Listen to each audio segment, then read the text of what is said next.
Today I'm going to teach you about the First of Diorite, which is one of the firsts you can build. This applies to the multiplayer version of Minecraft Legends. So let's talk about the First of Diorite. First off, to summon a First of Diorite, there's a lot of things you need to do in the multiplayer game.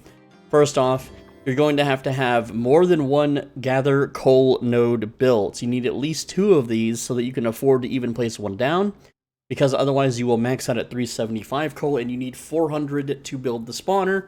But also, you will need the Build the Firsts improvement, which costs 140 prismarine, and then 2 of the coals is another 25 times 2. So you need 190 prismarine total with 1,600 stone. Just to consider building one. Once you have that, you can place the spawner down for 400 coal, 225 lapis. It's very expensive with lapis, but once you have that, you can place it down in your base. You cannot put these outside of the base. They have to be built in your base zone. So you can't build one outside the enemy's base and then summon them, sadly. Now, what does the First of Diorite do? According to the game's description, it will spawn other small golems in battle. And you would think that this sounds really cool, and it kind of is, but it's kind of not. So I'm going to show you what it does, explain what it does, and here we go. To summon one of these, it's going to cost 45 coal and 30 lapis, and it's going to take 8 supply. So let's summon one. There we go. We have our First of Diorite. It is a interesting looking thing with a Flame of Creation spawn box thing inside of its core. Let's go ahead and show off what it can or can't exactly do. So the way it works is when it enters combat, it's going to attempt to summon some smaller, lesser golems. You don't really have a way to force this. Also, I'm about to get shot by towers, so I'm going to run away a bit here. And, yeah, we're just going to back off from that, because we're going to get absolutely nuked if we do. So, I'm going to send this into battle, and what it's going to do is it's going to do this little pound attack as its regular attack. But you'll notice that I only have 8 supply out of 100, right? So, let's send it in, let's just tell it to charge, and just attack whatever the hell it wants. So, now it's going to, well, it's getting stuck on trees, so that's not good. Alright, so now it's doing this thing where it lays down, and then the core pops out. This takes time, and this can be killed before this completes. Like, if I'm playing real players, they're going to just send warriors. And this is what we get. Let's go ahead and grab all these units. Well, as many as we can. And tell them to go over here. So, the First of Diorite, he's going to continue fighting, and then we get some more of these little guys over here. So this is exactly what it summoned here. It summons about 4 of each. It summons 4 plank golems, it summons 4 cobblestone golems, and it summons 4 of the grindstone golems. So all in all, you get 12 golems for the price of 8. You'll notice that my my supply at the bottom is still 8 out of 100. So there you go. And it can resummon more over time, but it seems like it has a really long internal cooldown. There's a few other things too that I don't really quite like about the First of Diorite. Is the fact that, well, they only like summon once or twice and then they stop working. So I'm just going to summon a whole bunch here. There we go. Also, I can use recall and get those other golems back to the base too. And there we are. Now, I don't have the command ability at the moment. I don't have plus 10 to command, so I can only bring so many of these with me. So let's send the plank golems over here. I don't have any skeletons. We'll send cobblestones and the grindstones over there too. And then I will relinquish control of those. Same deal. We're just going to filter these units real quick so I can kind of show you. So, golems go that way. Alright, so now we have with us 10 diorite golems. And let's go attack an outpost. These things, they don't deal a lot of damage. They're not really, out of all the firsts, they're kind of crappy. They don't deal a lot of damage to buildings. They don't really tank a lot of hits. And if you put them in a combat situation, let's see how long it takes for them to start summoning. Alright, so let's put them in a combat situation. So here they are. And you'll see that 3 of them have laid down. Oh, there we go. A bunch are laying down now. And there we go. They're all laying down. They're all about to chunk out some golems. And there we are. So now that we've summoned all of those golems, here's the real effective way to do it, okay? So now we take our... Don't worry, we'll just leave those there to get nuked by the enemy tower. Which we don't really want to do, but we'll send them into the middle here. We'll just have them focus attack this building.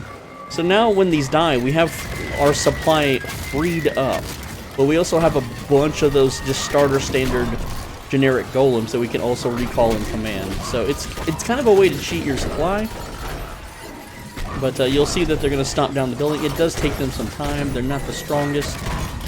And they generally only summon once or twice. If you lose the golems that they summon, they will resummon them, but it takes a while. I don't know how long exactly. Also, I'm getting basically blown up here by the damn towers. So, I'm waiting for those things to die. It seems like they're a little tankier than I remember. Normally they would have died by now, but hey, maybe a patch buffed them up or something. Also, they smashed a tower over there. That's interesting. But, let's, we can recall our armies. Go ahead and do that. Well, do I want to wait a bit and let them die? Maybe. But that's basically their use. It's not something you would really pull off in multiplayer because of the extremely high cost. Also, it takes you have to go fight some piglins, have them all summon, then send them off to die, and then again you can rinse and repeat. But it's it'll stack just the basic golems, and these things, like, I'm gonna be real with you guys. These basic golems, they die real easy. These things don't last in multiplayer. Just some archers or a few creepers would take all of these out very quickly to a player that knows what he's doing. But it is a way to kind of overpay for starter units and then stack them if you don't want, you know, to camp out at 100 supply. Because, again, none of these units are taking supply right now. And so we can go get more diorite golems. We can let the ones we have die, then we can build more. And again, I don't think it's worth the coal. I think coal is way more useful for other resources, but these golems also... Firsts are a late game unit, and plank golems and cobblestone golems are not a late game unit. The only one that can be considered late game is maybe the grindstone, and that's only to counter archers or plank spam. That's it. So, I think the First of Diorite, it's too expensive, it's too weird to use, it's annoying to use, and you shouldn't really build one in your multiplayer games unless you're playing some sort of weird, you know, fun mode, tower defense, maybe some sort of custom lobby, or you're just against a bunch of noobs and you don't want to end the game and you just want to see how many units you can flood the map with before you get bored. And we have one more First to Diorite still alive in the middle of that camp, still getting shot by those towers. They actually survived a little bit longer, so maybe they did buff the tankiness of them to be in line with the other firsts. So that's cool. He's still out here stomping buildings. He's almost down. He's got just a little bit more there, buddy. Anyway, so let's also see if they patched the fact that you can, you know, kill off your First to Diorite and then summon new ones. I'm just gonna grab some coal, and I have plenty of LAs to gather with here.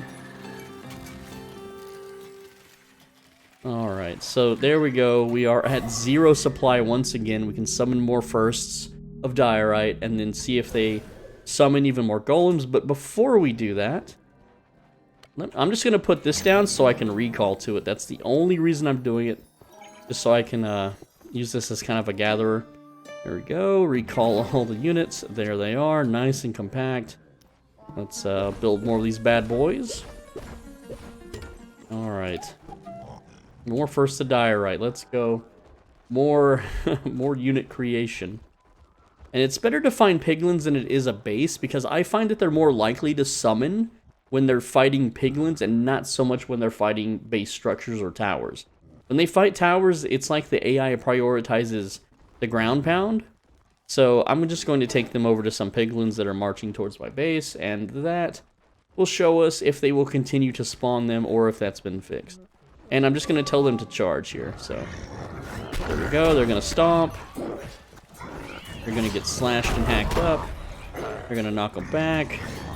Doesn't look like they're doing it anymore, so this strategy might have gotten finally fixed. Also, I'm just going to kill the missiles here.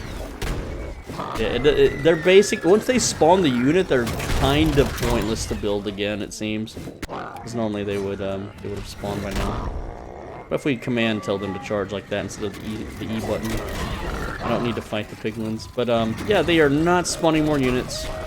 But if I go get those units killed, then these guys should be off cooldown. Should, can't guarantee it.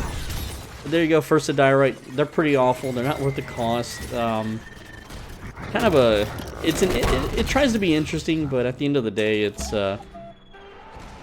just spawns trash garbage starting. If they spawn zombies or skeletons or warriors, then yeah, absolutely, you know, bring those out. But these guys here, they're not good at killing buildings. Like First of Oak and First of Stone are way better at building killing. I would say Oak could be better at building sniping if they're exposed, whereas Stone is great for the AoE explosion because you can knock out a lot of walls at once. But Oak is great for, oh, I just need to take out 1 or 2 buildings and then back off. Simply because Oak can kill players. But I'll talk about Oak and First of Stone in another video. For now, that's it. I hope you learned something about these Firsts of Diorite.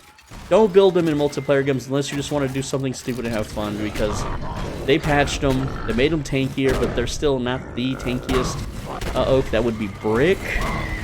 You know, if you're looking for tanks, you make brick, not diorite. Diorite's bad. Here, let's get these guys in the middle. Just chill in the middle so you guys can get blown up. Anyway, that's the video. Don't waste your time with diorite golems. They are garbage. They are terrible and they're super expensive. With that said, if you enjoyed the video, if you found this video educational, then let me know. Let me know what you thought. If you have any questions, I read every comment, so feel free to ask me whatever it is you want. And with that said, make sure to subscribe so you don't miss the next informative guide how-to video. And finally, on the right side of your screen right now, you should click that video. It's a video that is just for you. And if you don't click it, the next time you order pizza, you're not going to get as many toppings on it.